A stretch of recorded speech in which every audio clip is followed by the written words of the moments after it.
Welcome to Love and Abuse, the show about navigating the difficult relationship. You deserve respect and kindness. All the information on this show is meant for educational purposes only. Always seek a professional for your mental health and well-being, and always pick your battles wisely. I'm your host, Paul Coliani.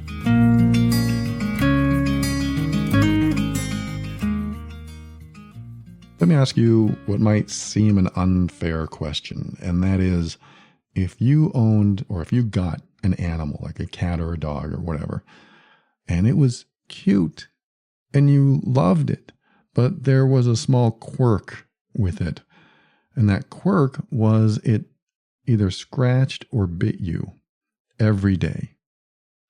Let's just say that you have a cat and it scratched you in the face every day.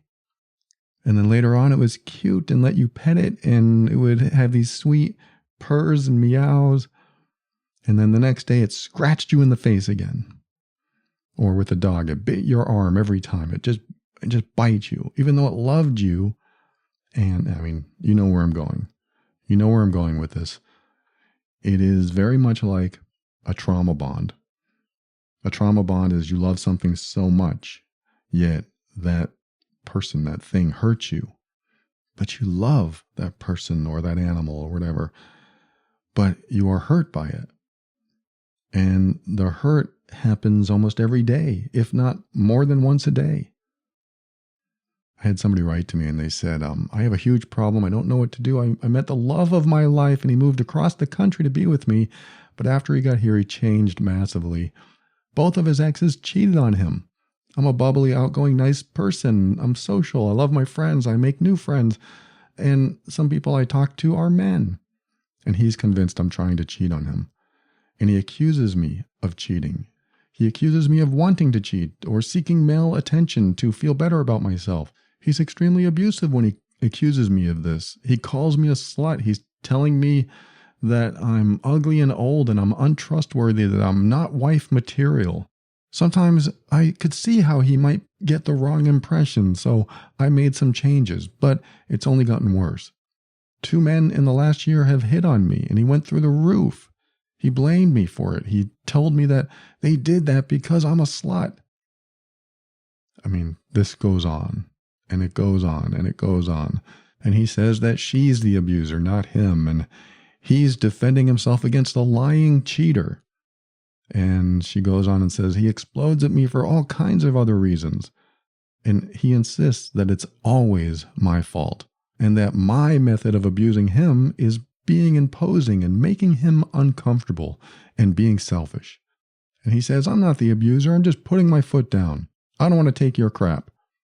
He refuses to be a productive member of our relationship in any way, even refusing to get a real job because, quote, I'm just using him for his money. I can't continue reading this. It's just awful.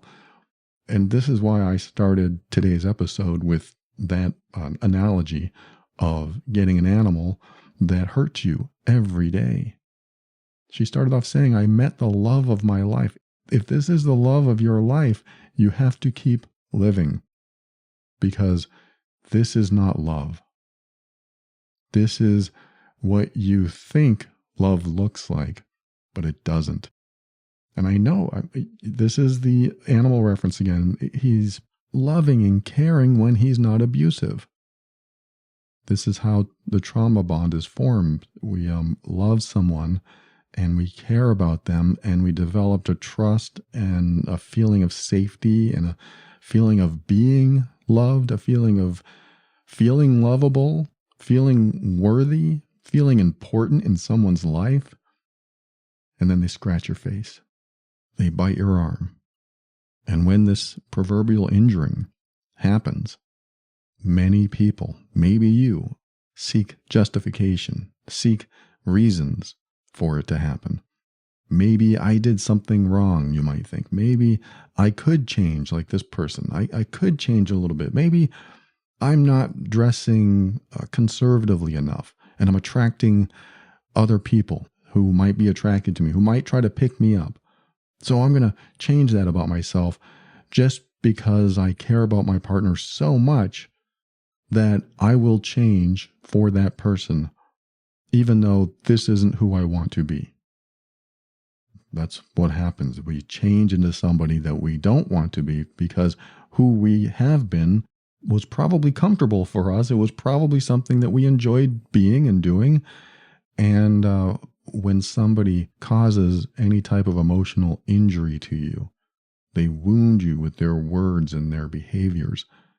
What they're doing is trying to form you into the person they want you to be so that they don't feel uncomfortable or threatened because of some insecurity, something they have to deal with inside them, because it is a them problem, not a you problem. If she wants to wear something sexy, she should be able to. She should feel comfortable being herself around this person. And what he's doing is saying, I'm not comfortable with you being yourself. So we get into these relationships with people that can really hurt us, but they're so lovable in other ways, but they really hurt us. And I bring this to your attention in case you need to know, in case you need to hear this, in case this person is listening right now, to make sure that you understand that this is a them problem, in this case, a him problem, and not a you problem. In fact, if you make it a you problem, you will always be unhappy. Because we get into relationships, I mean, this is how I see it. When we get into a romantic relationship, it's because we love the person as they are. I think that's how it should be. We get into a relationship because we love the person as they are. Like promoting somebody in your business or being promoted in a business.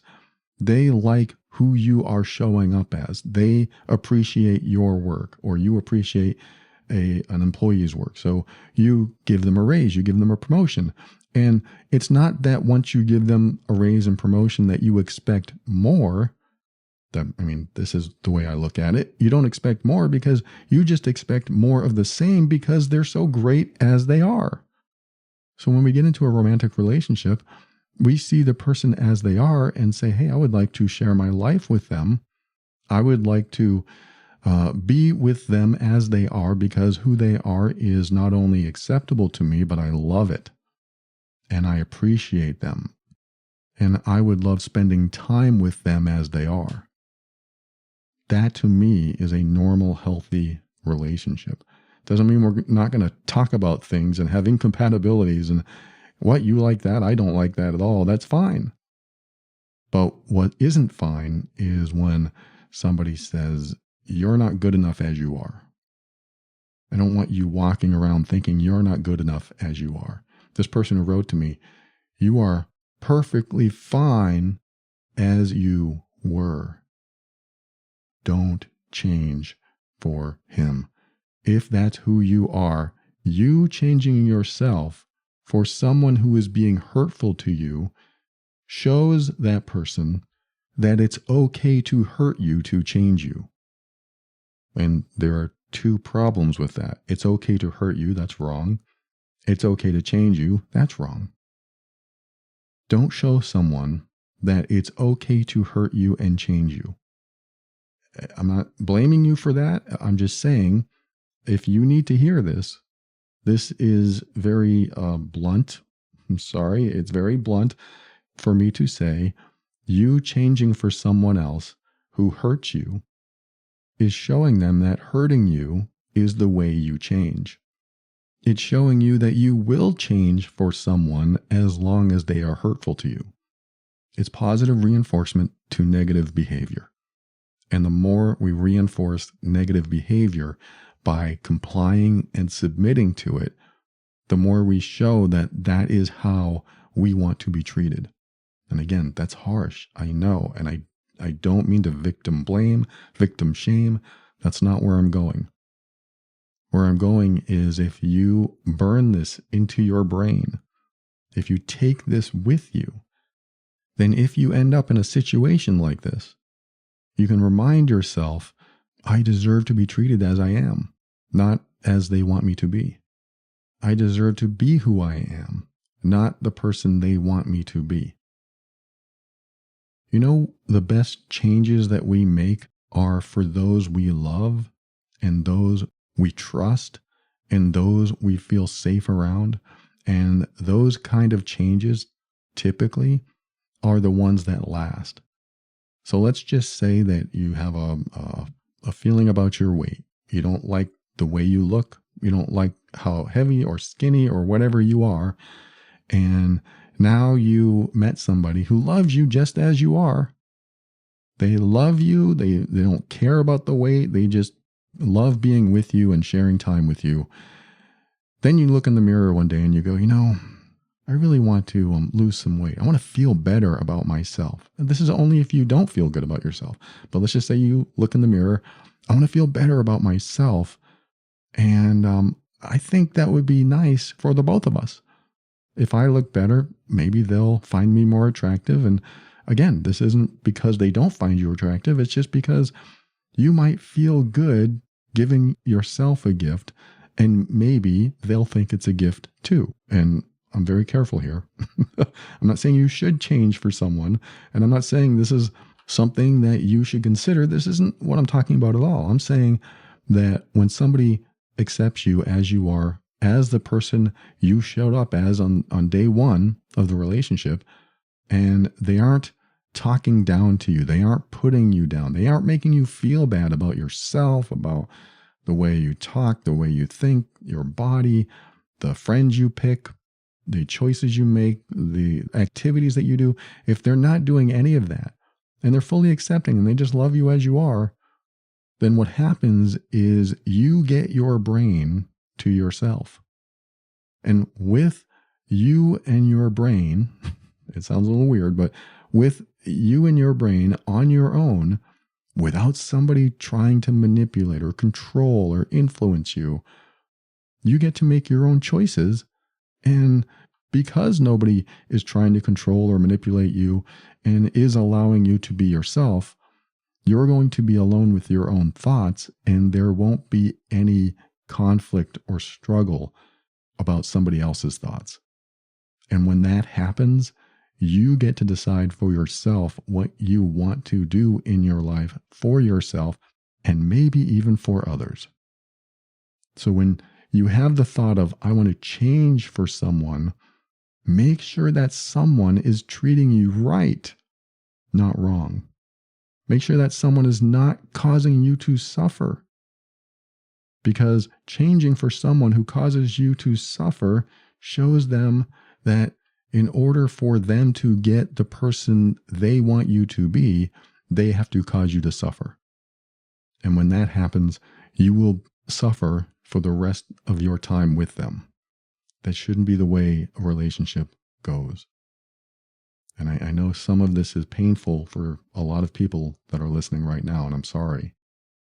But I want to make sure that you know you're worthy. You are worthy of being accepted exactly as you were before you made changes for someone else that didn't deserve those changes.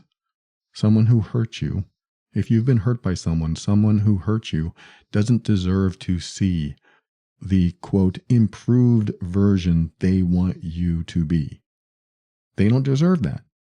If you're going to show up for anybody in an improved way, it has to be your decision that you come to on your own because you feel like that's what you want to do for yourself, and you might appreciate that somebody else would appreciate that in you and about you.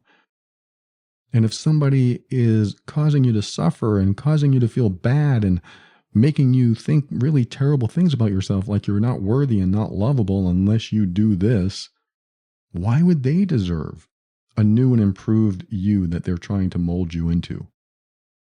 Even if you want to do these things for yourself, let's just say that you feel tired and sluggish and you've gained some weight and you don't like that about yourself, and your partner mentions it, and your partner talks about it, and your partner looks at you when you're eating things that they don't agree with, and they want you to do something, and they might even say it. They want you to do something about it. And maybe you've looked in the mirror and you want to do something about it. But now you have this other voice in your brain that's influencing and trying to control you. How compelled or motivated are you to now do any type of improvement or change in yourself when somebody else can't even support you where you are? This is something that a lot of emotionally abusive people don't understand, is that the more pressure you put on someone to change, the more likely they'll become the very person they don't want. I see it over and over again. It is a self-fulfilling prophecy that the emotional abuser goes through. If they don't want something that their partner or somebody that they claim to care about, they don't want them to be who they are, and they're trying to change them or change the way they make decisions or the decisions they make. If they're trying to do something like that, what ends up happening is that the other person feels that control and feels that pressure, and for a number of reasons won't do the changes that the emotionally abusive person wants them to do. Not because they don't want to do it for themselves, but because they don't feel motivated or compelled to do it if they feel down, if they feel bad, and they don't have a loving, supportive person saying, it's okay what you do either way. I'm okay with whatever you want to do with your life. If you want to exercise, if you don't want to exercise, that's up to you because it's your life. You're an individual that has individual wants and needs, and you may or may not want to make changes in your life, but I'm okay either way because I just love spending time with you. But that's not what happens in the emotionally abusive relationship.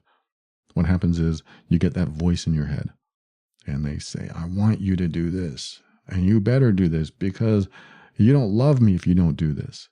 You'll hear those manipulative, controlling words that make you feel bad for not doing what they want.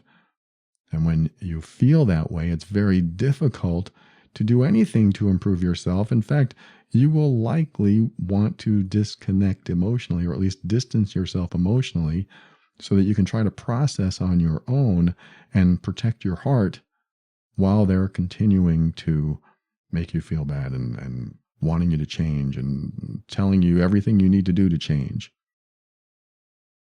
And so this person continued. She said, I'm a shell of a person now.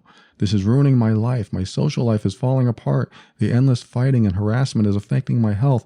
I can't sleep. I cry all the time. It's affecting my job. I want to leave, but I can't. I know why he's doing this, and I know the beautiful man he can be without it. I'm worried that if I leave, he'll change, and then I'll miss out on the man I know he is. I don't want to see the good version of him with someone else. Is there any hope for someone doing this? I think he knows that the way he's acting is horrible. He hints at it, but then he immediately throws in, you don't deserve the good me until you earn it. And then she finishes, my reactions of 2 years of this have become abusive as well. Some things I have said in retaliation are horrible. Things that I'll regret saying forever. I know it, and I'm deeply ashamed. Who I am is twisting into something ugly, and I can feel it. And she thanked me, and thank you for sharing that. I'm so sorry you're going through it. But this is the blunt episode. I want to be blunt with you. I want you to understand that no one deserves abusive behavior. You do not deserve this. And the answer to your question is, if you leave, will he change?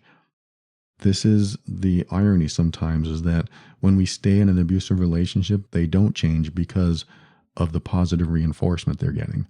I mean, that's not the best term, but what's happening is he sees that there is no accountability for his behavior. And you may think there's accountability. Maybe you withhold sex, or you withhold talking and connecting with him, and you think that that's enough of a message to show him that the way he's treating you is bad. The problem is with many emotionally abusive people is that they will not stop behaving that way until they understand that their behaviors will and do drive people away. And until that person goes away, they don't change. Now, it does happen when they seek help. If he sought help and, goes to my program, Healed Being, or finds a therapist or whatever he needs to do, if he sought help, he could start changing while in the relationship. But I have worked with way too many people, way too emotionally abusive people who are deep down wonderfully compassionate, supportive, loving people inside, but have all these extra layers of unhealthy coping mechanisms, and they don't want to deal with their emotions, so they push people away by being hurtful to them, and anything they can't deal with, they make you deal with. So they make you deal with their unhealed stuff, and they keep pushing it on you and pushing it on you, and you will suffer and you will become a shell of your former self.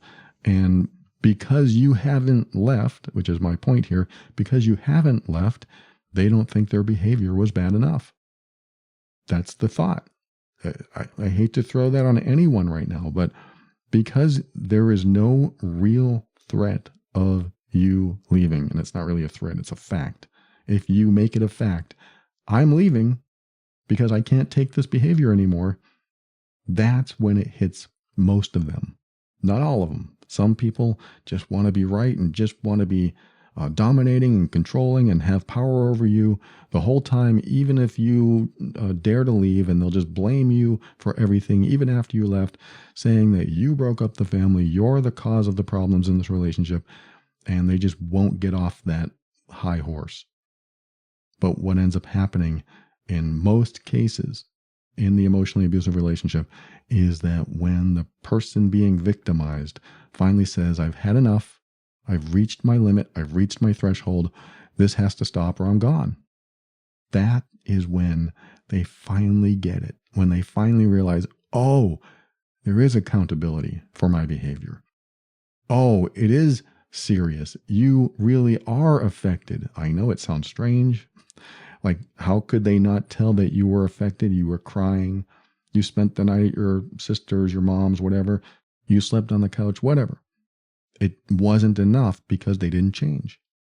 So the accountability behaviors that we sometimes do will never be enough for some people.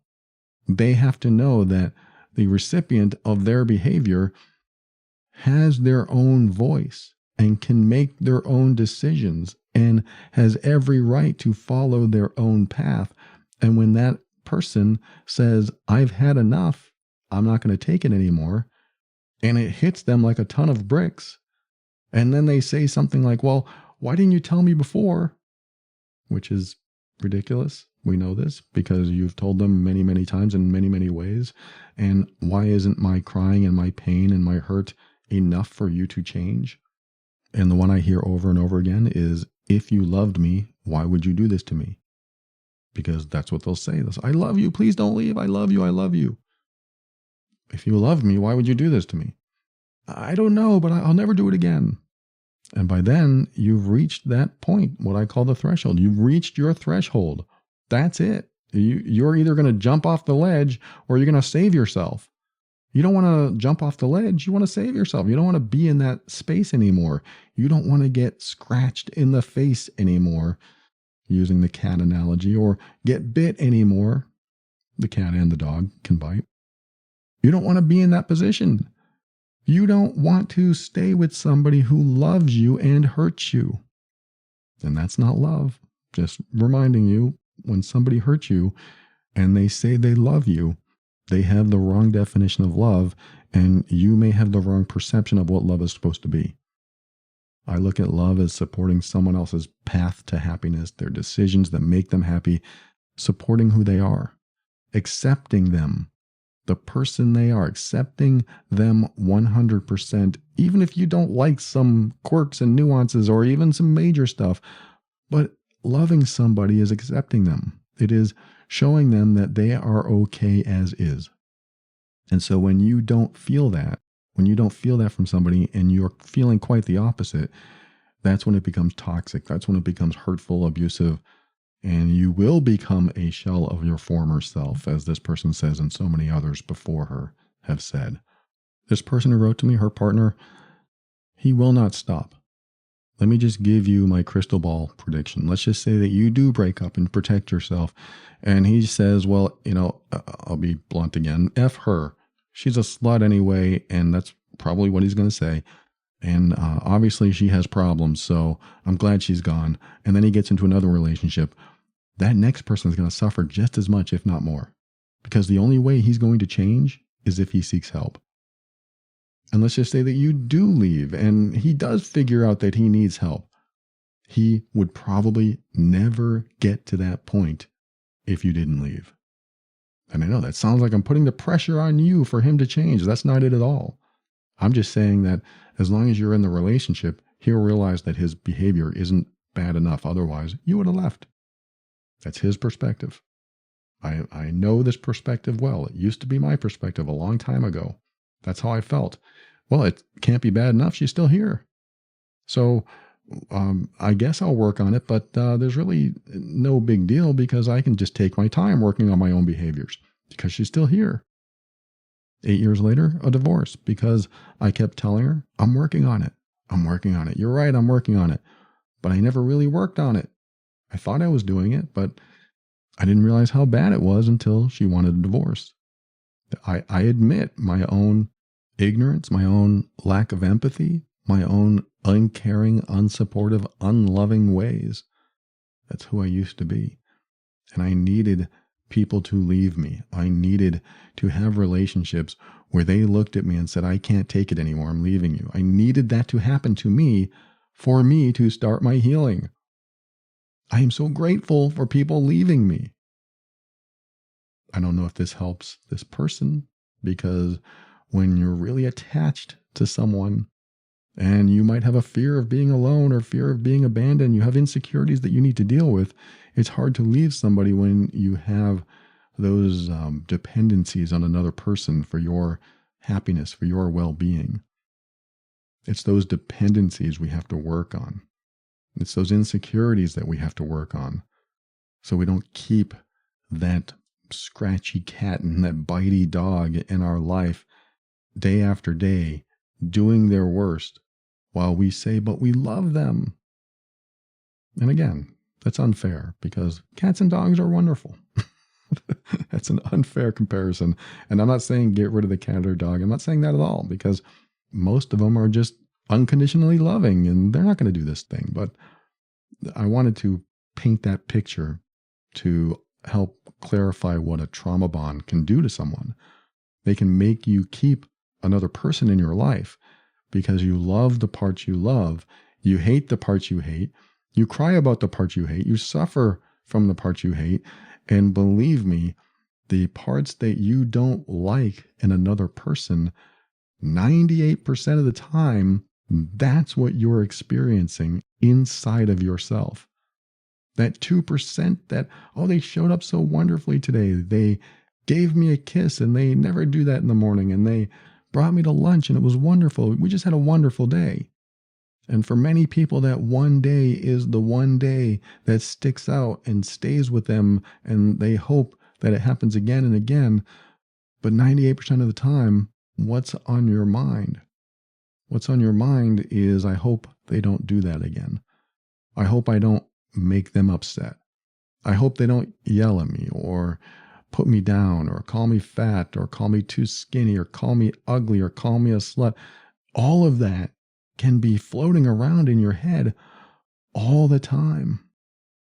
And when that happens, what kind of relationship are you in? You might be waiting for the other person to change, and maybe someday they will, but they have to have the desire, they have to have the empathy, they have to have the humility and the vulnerability to step into a space where they finally say, oh my God, I've been hurting you all this time. I feel sick to my stomach. I can't believe I've been doing this. I've seen that happen. It happened to me, and it happens to so many people I work with. They just get to this point where they feel sick. They feel shame. I can't believe I treated somebody that I'm supposed to love like that. I can't believe I've been doing that for years now. I don't want to ever be that person again. That's what you need to see in someone who really wants to change. You don't want to listen to, yeah, you're right, I probably do need to change. Because that's just talk. And how many times do people talk and not follow through? When somebody really understands they need to change, they stop. They stop in their tracks and say, oh, you know what I said, oh my God, I can't believe I've been doing this the whole time.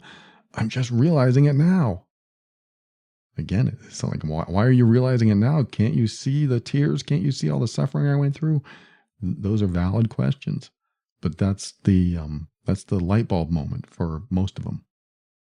Most people who are being abusive, who suddenly realize that their behavior is wrong, is hurtful, and very toxic, they usually have a light bulb moment because they step into empathy for the first time, like full empathy, like, oh, I would not want to be treated like that. Now I feel sick because that's what I've been doing. That's when you know there's some real change. I mean, unless they're trying to fake it, but faking it doesn't last.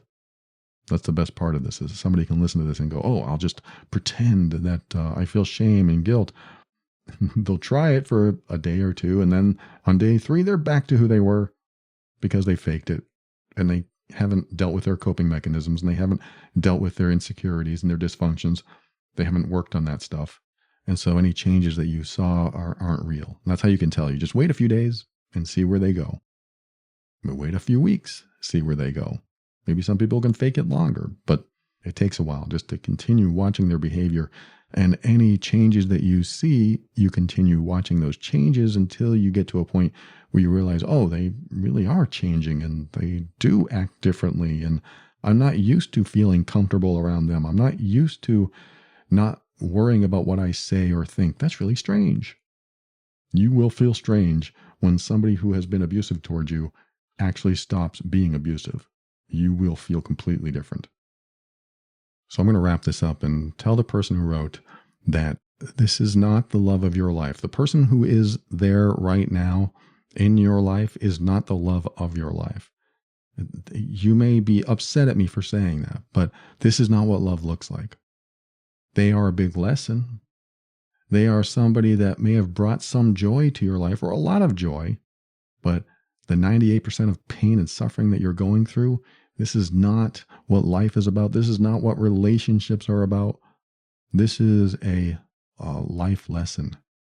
This is something we can look at and go, I will never be treated like that again. I will never get into a relationship with somebody like that again. Because here's the thing, let's just say that, and this is her fear, let's just say that you do break up and he sees the light and he decides, oh my God, I got to heal. I got to work on this. That doesn't mean that your relationship can't have another chance. But in order to get to that chance, you do have to go through the big breakdown before the breakthrough. That's how I see it almost every time. There has to be a real threat of accountability. And that real threat is usually, I can't take it anymore. I'm leaving. I'll see you later. Or I'm going to take a break. I can't take this anymore. I got to take a break from you. And then hopefully they'll get it. Now, I'm not saying that this relationship will eventually get back together if he finds healing, because after you have some time to yourself without him influencing you, without him taking up that 98% of the time thinking about things in your brain, after he's out of your brain for a while, the fog will lift. You'll be able to think more clearly. You'll be able to understand what's happening. Because when you're in the trauma bond, you're still in the fog. You're still in a confused state. You're still trying to make the other person happy, or trying to conform to what they want, or you believe that maybe they're right about some of the things that you need to do. So you're doing those things, or you're going in that direction. And when the fog lifts, this is what happened to my mom. I watched it in real time. When the fog lifts, she got divorced, and within 2 months, she was still saying, well, I'd invite him back in if he came back. And I said, Mom, he's been abusing you for 40 years. What? And she said, yeah, I don't know. I probably would. And I'll never forget, 2 months later, it took her 2 months. It typically takes about 2 to 4 months, and from what I've seen, for the fog to lift. So about 2 months later, she said to me, remember when you asked me if I would take him back? And when I asked, I was actually joking, because I thought she'd say, hell no. But she actually said, well, I might. And she asked me, well, remember when you asked that question and I said, yes, I might? She's, I'm going to say this, I'm going to have to bleep it out. She says, I don't know what the I was thinking. She said, I would never take him back. I can't believe I ever said that.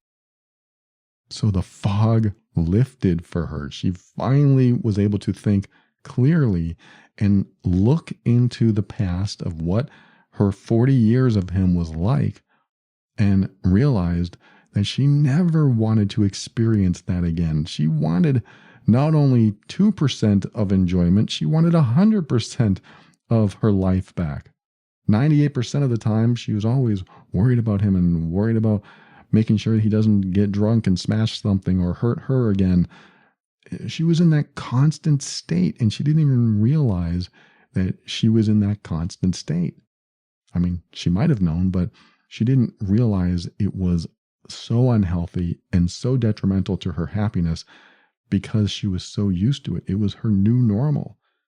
She just probably figured this is how relationships are, and you just take the bad with the good.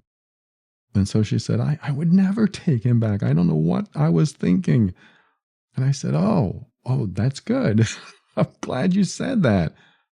That moment was pivotal to me, because I started taking notes about people who leave relationships, who want to go back into the abusive relationship, and finding out that about 2 to 4 months, they get their own light bulb moment, because the fog finally lifted. The fog is all the confusion and the thoughts and the fears and the worries and maybe I'm doing something wrong, and all the toxicity that has been there for the length of time you were in the relationship. When that lifts, you get yourself back. You get to reconnect with who you were. And that person is still in there. And when you can't find that person, because it does happen, when you lose yourself so much and you are a shell of your former self, you may have to rebuild who you want to be, which means starting from scratch. I know that doesn't sound very good, but it's a lot better than being in such a bad situation that you are continually hollowed out emotionally, where you do turn into that shell of your former self. And when you're in that space and you've got nothing left, that is often the breaking point for many people. I've got nothing left. There's no more meaning. There's no more purpose. There's no more happiness. What's the point? And then you get to that point where you feel like a shell and you decide, I don't want this anymore, because you are still in there. And you may need to rebuild yourself from the ground up, but the core of who you are is still there. And that's a wonderful thing, because the core of who you are is the genuine article. It is the wonderfully lovable, worthy version of you that will probably need a lot of healing as you go through this. But as you heal, you're not being constantly oppressed. When you're oppressed, you get pushed aside. When you're not, when you're allowed to be yourself, you get to blossom. To the person who wrote, I want to say that I'm so sorry that you went through all this. The reactions that you're having, that's called reactive abuse. I have an episode on that. It just happens. We become abusive to the abuser because they won't listen to anything else we have to say, so we have to talk their language. That's called reactive abuse, and I totally simplified it, but that's what it looks like. And so you aren't the problem here. That person that has been doing this to you is the problem. And 98% of your message tells me that 98% of your life is terrible with this person. So you may have to rebuild who you are and know that you deserve better. And know that even though he has some heart and you've had some good times, and maybe they were great times, that just because he's a cute little puppy or doggy, you don't deserve to get bit or scratched every single day. You don't deserve that. Thanks for listening. Share this with someone who might benefit. Love and Abuse is the official podcast of the Mean Workbook, an assessment and healing guide for difficult relationships. The workbook contains a 200-point assessment to tell you exactly what's causing you to leave so many interactions feeling bad. Gain clarity on your relationship today. Visit loveandabuse.com for more information. And if you've discovered that you are doing hurtful behaviors to someone that you care about, and you want to change that about yourself, sign up for the only program that walks you through the entire process of healing from being emotionally abusive. That can be your light bulb moment if you're listening. It has changed thousands of lives and relationships, and it can change yours too. visit healedbeing.com to start with some free lessons right away. If you're looking for a safer way to listen to this show where all the titles to the episodes are changed, click on the Safe Listening button on the podcast page over at loveandabuse.com. This show exists to remind you that you are not alone and you're not going crazy. You are worthy of respect, kindness, and love, and you deserve to be accepted exactly as you are. Stay strong. We'll talk again soon.